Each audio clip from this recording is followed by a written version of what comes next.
Good evening, everyone. And first and foremost, let me tell you, it's an absolute privilege for me to be a part of this. I think it's always a great idea to connect with people of diverse backgrounds. And today, my idea is to talk to you about use of artificial intelligence in medical education.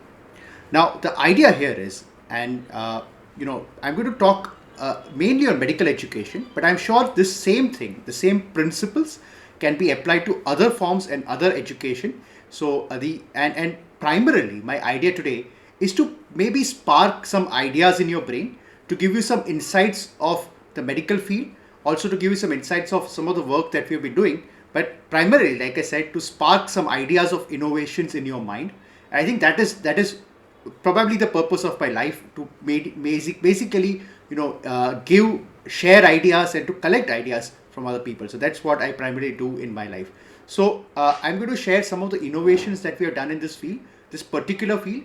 And this is AI in medical education is my thing. It's the thing which I'm most passionate about, beyond my own medical practice and other things.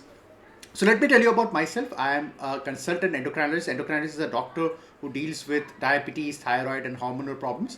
I work at a corporate hospital, besides my work as a doctor, I also am deeply interested in the field of AI. In fact, and as you'll see, I've done a lot of work in this field, and I'm going to share some of the innovations that we have done. I also run a independent company called Malaitas Healthcare LLP, which is mainly sort of an R&D lab of sorts. And I'm also part of the Endocrine Society of India's co-opted member for integrating AI in healthcare. So this is where I've been, again working to bring AI into actually day-to-day use in healthcare.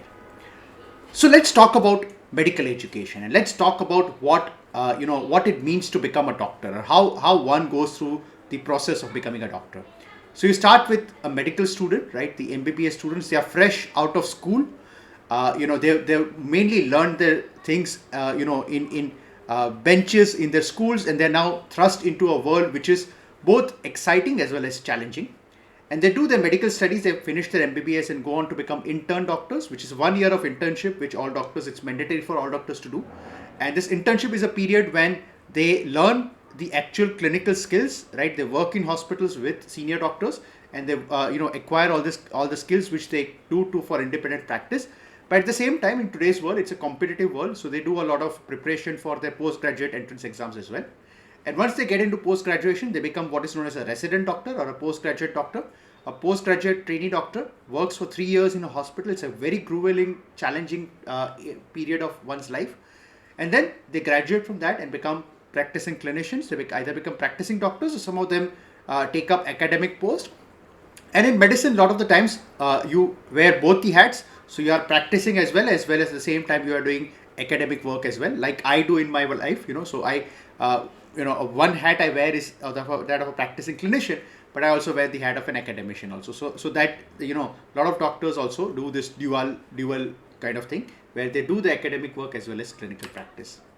Now, just like any good entrepreneurship, just like any good challenges which we have, and you're all very aware about the entrepreneurship ideas, we basically recognize the pain points which the people whom we are serving, they face, right? So the idea is to really understand what the problems are at different stages of medical education. And like I said, what I'm going to say is also applicable to any form of education, right? So I'm going to keep my talk very neutral about any form of education, and the same principles can be applied to other areas as well. So what are the pain points at different stages of medical career? So an MBBS student, he has to read a large number of textbooks. Often, some of these people have been trained in their local languages, so they've mainly done their schooling in Hindi or Gujarati or Marathi, and then they are then thrust into a world where there is, English, mainly English education, which is very complicated sometimes for them. They also have to be involved in bedside and clinical learning, right? So they have to, accompany the intern doctors and resident doctors in their rounds, and they're often taught, bedside things. And then, of course, they have to face frequent examinations. So it's a very challenging life for somebody who has just come from schooling directly to a challenging world of medical education.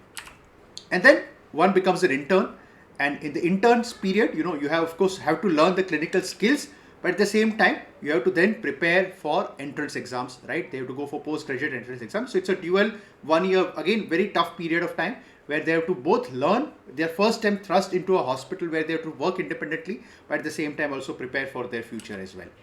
Now, then comes, one gets into their postgraduate training, and that postgraduate training is for 3 years. Again, they face a lot of challenges there. It's a grueling 24/7 work, right? You are constantly working, but at the same time, you also have to learn, right? So there is bedside learning. So, your senior doctors often prep you up for the round, right? So you have to prepare for the rounds. You have to, you have to answer clinical queries which the senior doctor often poses to you while dealing with a patient in the morning rounds, right? And then there is, of course, core studies where you have to keep updated in your own subject, whether you're taking up medicine or whether you're taking up surgery or whatever field that you're taking, you have to be well abreast with what is happening in your field. Also, in the medical field, when you're doing post-graduation, you're also supposed to prepare a thesis. So you have to do research work as well and prepare thesis. And besides that, there are constant academic activities. Resident doctors are asked to be involved in journal clubs and frequent case presentations. So it's again a very tough period of time where there is a lot of academic challenge as well as a lot of work that needs to be done. And then one becomes a practicing doctor. Now, practicing doctors often face challenging cases in their life. There are a lot of times they have to face clinical situations which are new to them, which they have not faced earlier. And remember, this is life and death situation. You are dealing with a real life patient, right? So again, the patient is dependent on you, and you have to take decisions. Again, there are a lot of times where you have to use a lot of calculators and clinical decision support. Remember, it's a vast subject. Medicine is a very vast subject, and often at periods of time you have to do a lot of calculations. You have to calculate certain values, and again, you'll require sometimes help for taking clinical decisions as well. And most importantly, and this is what everybody wants to do, constantly attend CMEs. CMEs are basically continuous medical education, and doctors need to keep themselves updated in their respective fields. Then one takes up academic posts, right? So you can become an academic doctor, like I said, or sometimes you can wear both the hats. So academic doctors need to teach and prepare presentations. So they need to teach undergraduate as well as postgraduate students as well as other doctors. They're also involved in research and research writing. Again, a lot of the time goes in collecting data of patients and doing conducting research. And then they're also involved in editorial jobs. They are part of peer reviews of various journals. They do edit or manage various medical journals as well. So this is a job of an academic doctor. Now, to solve all these problems, right, we have come up with a lot of innovations in our field. Again, all of these could be applicable to other fields as well.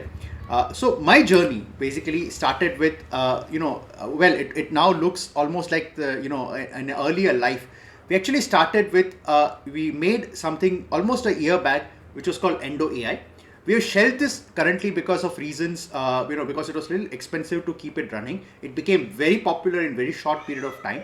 Now, this was a clinical decision support tool for endocrinology. So we did something very simple, right? I'm sure a lot of you would have heard about the concept of RAG, right? Which is, so what you do is, you use, some resource material, you feed it to an AI, and you ask the AI to answer questions based on the material which has been given, right? So that's an RAG model, right? So we made an RAG system.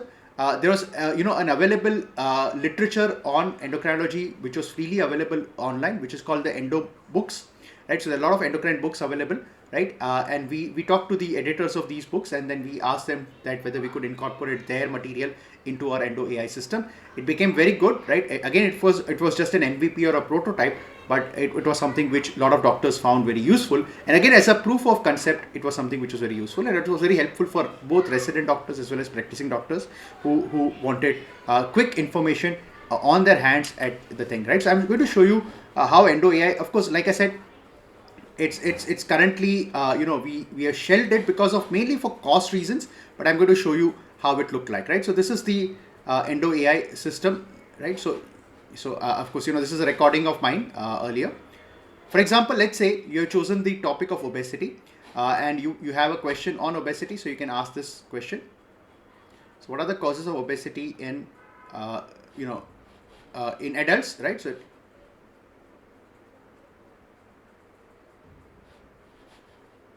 okay, so it was like a little chatbot, but it was mainly trained on authentic endocrine information, right? And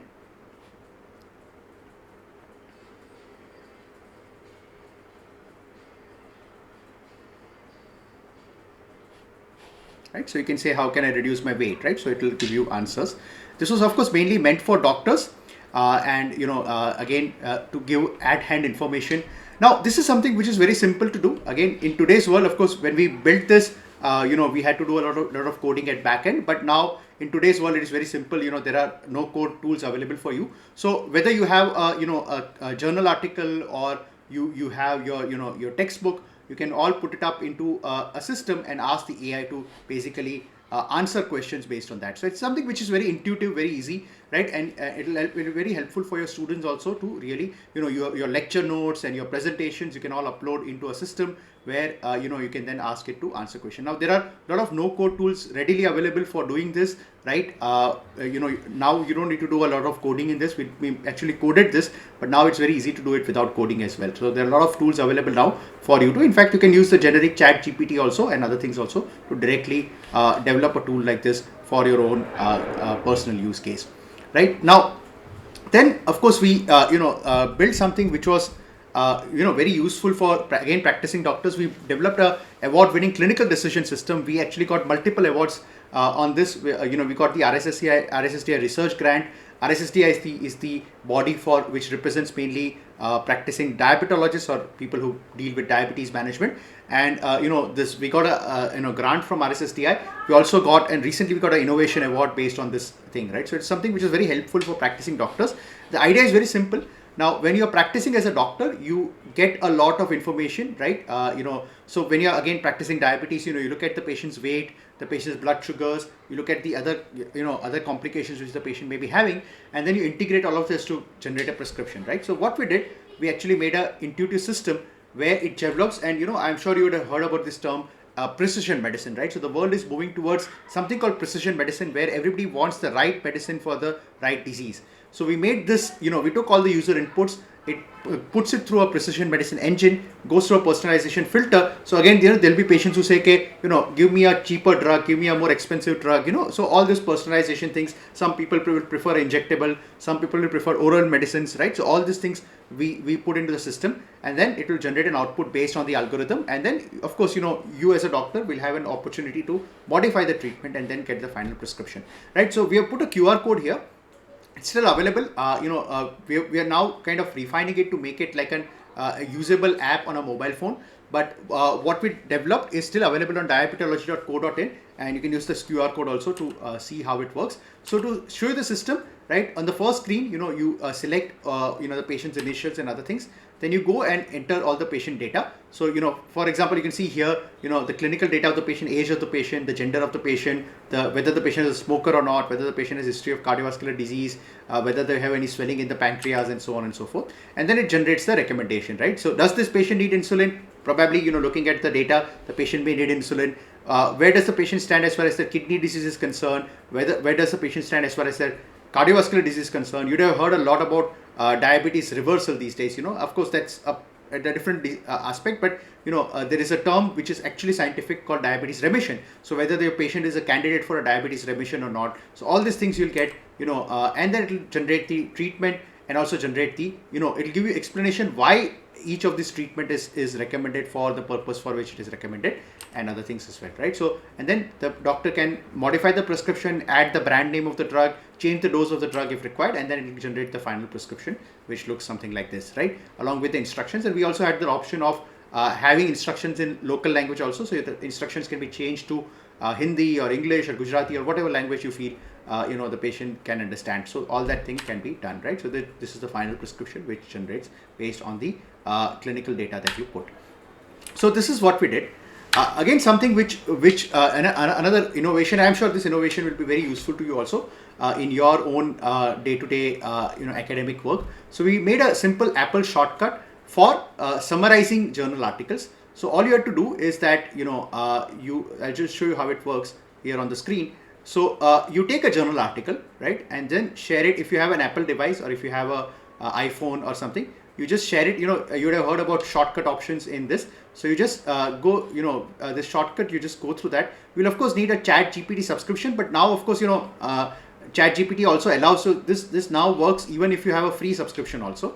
So you can go and it just generates the entire summary, and then it saves it in the Apple Notes, right? So it makes a very nice little summary. So it takes the article title, the key points for learning, and then it goes on to tell you about the the practical take home message and so on and so forth, right? Now, in fact, I'll tell you, I read a lot of journal articles, and this is something which in my own life, it has been very, very useful and very, very applicable to my practice, right? So this is something, you can of course generate. I'll show you the ways of various prompts that we have used for this as well, right, to basically show you how it really works. But again, this is something, this is a little summary which can be generated using the Apple shortcut. Okay. Then of course the crown jewel, which I think is my current thing which you're working on. It's called technochronology.com. You can in fact go to this website. We have a lot of teaching modules for AI in healthcare on this, so there are more detailed modules here, so you can check it out on this website. So most of them are free. So this is our teaching and learning platform that we have developed, and it follows a principle of what is known as Vedantic learning, right? In fact, again, this is something I'd like to dwell more on. So this is what technochronology.com looks like. It's a platform, online platform for learning about AI, and especially with healthcare, but of course, it's also applicable for general use cases also. So let me tell you a few points about the concept of Vedantic learning, right? So and this is again something which has helped me personally in my own life as well, and I think I'm sure it will be helpful to teachers and students as well. Now, if you look at the Vedas, if you look at the ancient Indian way of learning, there are 3 steps of learning anything, right? So you start with what is known as Shravan, then you go to what is known as Manan, and then you go to what is known as Nidhyasan, right? So Shravan is basically listening, right? So right now, you're listening to what I'm saying, right? So you listen with devotion, listen with to somebody who is probably qualified or who wants to give you knowledge, right? So look at listen with devotion, and then so for example, if you're a medical student, you listen from senior doctors, and then, or you could read at now of course you have books and online lectures and other things, so you can maybe look at the books, journals, etc. So that is basically imbibing information. That is what is known as Shravan. And then you go to Manan and Nidhyasan. So Manan is basically, and that is a very important aspect. So whatever you read, you reflect upon the words which are, so some people like to make notes, some people like to, write journals, right? So, write diaries. So this is basically what is Manan. So there you reflect on the wisdom that is received. And finally, the very important aspect is Nidhyasan. Basically, that is whatever you learned and whatever you have reflected, you then use it in clinical practice or use it in your day-to-day life, right? So that is basically what is known as Nidhyasan, right? So again, the principle on technochronology.com, the learning platform we have developed for AI, it's basically the idea is to have these kind of platforms. So basically, you start with Shravan, that is you take all the material which is there, all the information that is there. Then you have what is known as Manan, where you reflect, right? So there we have little quizzes also, where you can learn, check, whether your knowledge, what you learned is correct, right? And it has exams as well. And then you incorporate it to real life practice, where you put some small mini applications, mini apps from what you learned. You can use that in your day-to-day practice, clinical practice. So again, this is an innovation in your field as well. I think this is something you can incorporate in future also. And it often, if you're like, we have this course on integrating AI in clinical practice, which is of course for healthcare professionals, but technology experts also and engineers also can use this. You can try it out. It gives you a certificate for participation also. It's again free of charge, so you can check this out, right? In the same line, we have developed several tools for again helping doctors. Again, these are proof of concept. You can apply the same in your in your field as well. So we have developed this tool called Subhash Mukhopadhyay tool, which is basically a clinical assistant, right? So what it does is, you put any clinical query and it looks for these answers and then again, applies this answer. For example, here we have said that, why do we see, you all heard about chikungunya, right? So we see a lot of times, the calcium levels go low in chikungunya. So we let's say we put this question here, why do you see hypocalcemia or low calcium in certain cases of chikungunya, right? This is something which is intriguing. So it searches for the answer, and what is very interesting, it is also gives you references for the answer, right? So you can at least look at the references as well, right? So so this is the question we asked, and this is the answer we got. Why the blood calcium level becomes low? It gives you the mechanism also, and then gives you the references also, right? This is very important. You can go and cross-check the answer from the references also, so it gives you a more authentic thing, right? So this is a tool which we built. And again, if you're something, you want to build something for your own field, please talk to me. I'm going to leave my link also in the end for LinkedIn. You can connect with me there, and we can build something for that. Then we took this next step, one step ahead, right? So we read a very interesting paper called Chain of Diagnosis, right? A paper on chain of diagnosis by two authors called Chen and Gui. And what we did was we incorporated the same into our own tool which we developed called the Chen GUI tool. Now this is a very interesting tool. It actually helps you make a diagnosis of your patient based on the clinical symptoms which you have put, right? For example, here we have said that we have a 50-year-old patient with diabetes who's complaining of pain on the right shoulder for the last 3 to 4 months, and the pain is more on movement. And this is the question. I'll just show you the question that we put. So this is a question which we put, right? And then what it does is it goes through a chain of thought, right? So you'd all heard about COT, a chain of thought, which has again become very popular after ChatGPT came up with this new AI model, right? So what it does is it actually looks for the answer. It step by step goes through the symptoms of the patient, looks at the potential differential diagnosis, and then does its own confidence assessment of the same, and then comes up with a diagnosis. So in fact, there are a lot of people who say, whether AI will replace the doctor. Well, this is the first step towards it, right? You can actually, of course, AI will not replace doctors, but the point is that AI will help doctors make better diagnosis and more correct diagnosis. So here you can very clearly see that, it gives you a diagnosis, so you had this diabetic patient with pain in the shoulder, and you could actually, make a diagnosis of frozen shoulder, using AI, right? So that is what it really helps.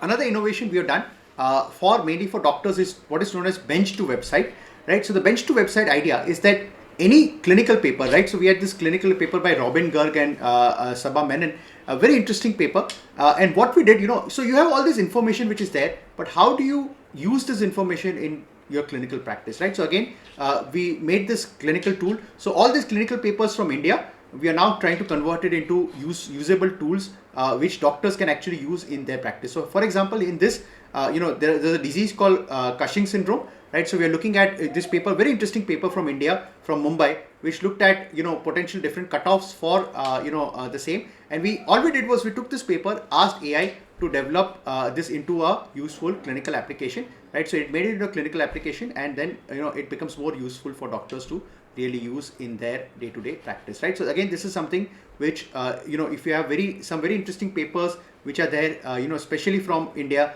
you can put it up. We have nice prompts which can convert these papers into usable data, usable apps which your researchers or other students can actually use in their day-to-day practice, right? Of course, all started with long back. We started a project called Notes in Endocrinology. This is like a large conglomerate of all the notes on endocrinology, right? This is still around. Of course, I don't have time to maintain it, unfortunately, but this is again something which was my passion project for a long time. We actually ran this for almost 5-6 years. And again, this of course does not involve AI, but the idea is really to put a lot of free content for doctors to really learn. And this was a little, of course, it did not generate any income at all, right? But it was not very expensive to maintain. It gave, at least gave me a lot of brand recognition also. So it's something which is very helpful. So again, a lot of people listening to this, I think it's a great idea to really put your ideas and innovations. This is not a blog, it's actual notes, right, of mine, which I used to kind of collect over a period of time on various topics on the field, and it literally gave me international recognition, right? A lot of people who read these notes, they came back to me and they talked to me about their issues, so over a period of time, this has grown quite a big audience and a fan base of its own. Right now, when you're using artificial intelligence, I think the most important thing is to actually use prompts, right? So using good prompts is something which is very useful. So for example, I told you about the prompt for summarizing the paper. So here I'm giving you an example of a prompt which you can use for summarizing research articles. So here I'm saying, this is a prompt. I'm an endocrinologist. You are an expert medical researcher. So this is what you tell AI. So you can see on the right side, you can see the ChatGPT screen, right? So here I'm writing a very nice prompt basically to help me summarize the research article, right? So here I'm saying, I am an endocrinologist. You are an expert medical researcher. My audience are expert endocrinologists. I have uploaded this research article from New England Journal of Medicine. Please give me a 300-word summary of the article, and I wish to share the summary of the article with other doctors on social media platform, right? So what I've done is I've given a very good contextual summary, and you can see when I put this to ChatGPT, copied and pasted this entire, and the research article. Now this is all possible now even for free, as I hear. And what it does is it actually makes the little summary of this article, and then I can share this summary with other doctors on WhatsApp or on LinkedIn, right? So that was the little thing, right? Similarly, let's say I have a research article, but I want the research article for lay people who are not doctors, right? So how do I do that? So again, I've modified this little prompt. You can all please feel free to use this prompt and modify as per your requirement. So here what I did was that made a little tweak to the article and said to the prompt and said that I wish to share the summary of the article with lay public on social media. So I don't want, my audience is not doctors, my audience are general public. So summarize the article in a way a 10th grader can understand, right? So even the simple people who are not, not educated, you're all educated people, but there'll be a lot of people who are not that educated, right? So even the simplest people can understand. So the idea is to summarize the article in a way that 10th graders can understand and give the output in bullet points so it's easy to read, right? So again, we did the same thing. We put the same article and then we got a summary which was simple for general public to understand. So we have put all these prompts we have a little course on prompting also for mainly again for doctors, but again, as other fields also can use it. Try it out, you'll get some ideas also. So like I said, primarily my idea is to share ideas with you, right? And these are all ideas, which these are all innovations which we have done. The same can be used in your field as well, in your own practice, right? Similarly, we have put another application there called the Augusta Bell AI prompt generator. So this also helps you write very good prompts, right? So a very structured prompt. So you can say you put in the data, who are you, what do you want the AI to be, what task do you want the AI to perform, what kind of format you want the output, and you can give some examples also. So you do all this and you get a very nice little prompt which you can generate, right? I'll be happy to take your questions in the end, right? So I'm sure there'll be a lot of things you have in your mind. Please feel free to share them, right? And I'll be happy to answer them in a few minutes. Just let me go through my chain of thought, right? So another prompt, I talked to you about the Chen GUI tool, right? So we actually wrote a very detailed chain of diagnosis prompt which actually helps doctors make better diagnosis, right? In a thing, right? So so these are the things. So let me then go behind and what are the all these innovations, what are the tech stack that we generally use for all these things. So most of the times we use all the standard things which are available to a lot of you as well. So we standard AI protocols we use chat GPT very frequently, but I think my favorite, and this is again something I'd really like to share with you, the best probably a large language model to use is called Claude, right? So there's a company called Anthropic, you can check it out. It has a AI model called Claude, and Claude is has the latest model called Sonnet 3.5, and Claude Sonnet 3.5 is simply the best AI model available to you.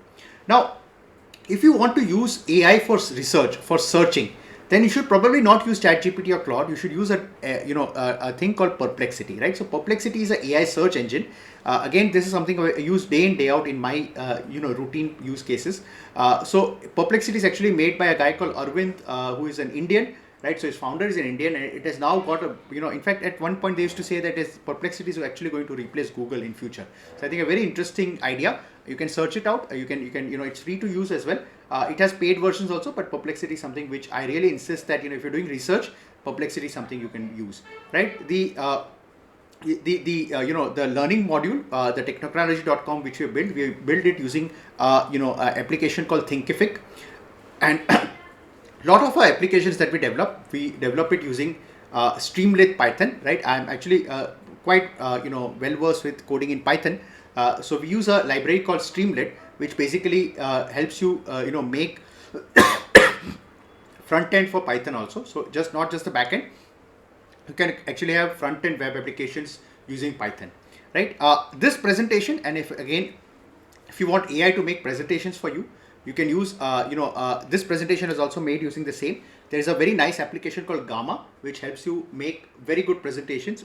So again, within minutes you will find a very nice. So someone like me who gives a lot of presentations, Gamma is something which is I think very useful to me in my practice. And IDER is a free coding tool.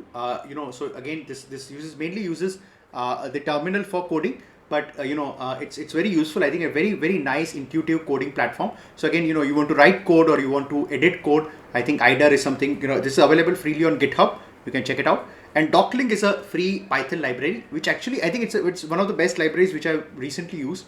What it does is it takes the entire, so you have a PDF file.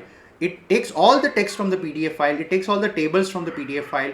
It extracts everything, including the images, and then it extracts everything and puts it as a markdown format. So I think it's something which is very, so again, if you want to build applications using AI, you need to extract all the text from the PDF. Of course, there are a lot of existing libraries which do that, but I think Docling is the best because it can also extract the tables also. So it's something which is very useful, especially if you are looking at research papers.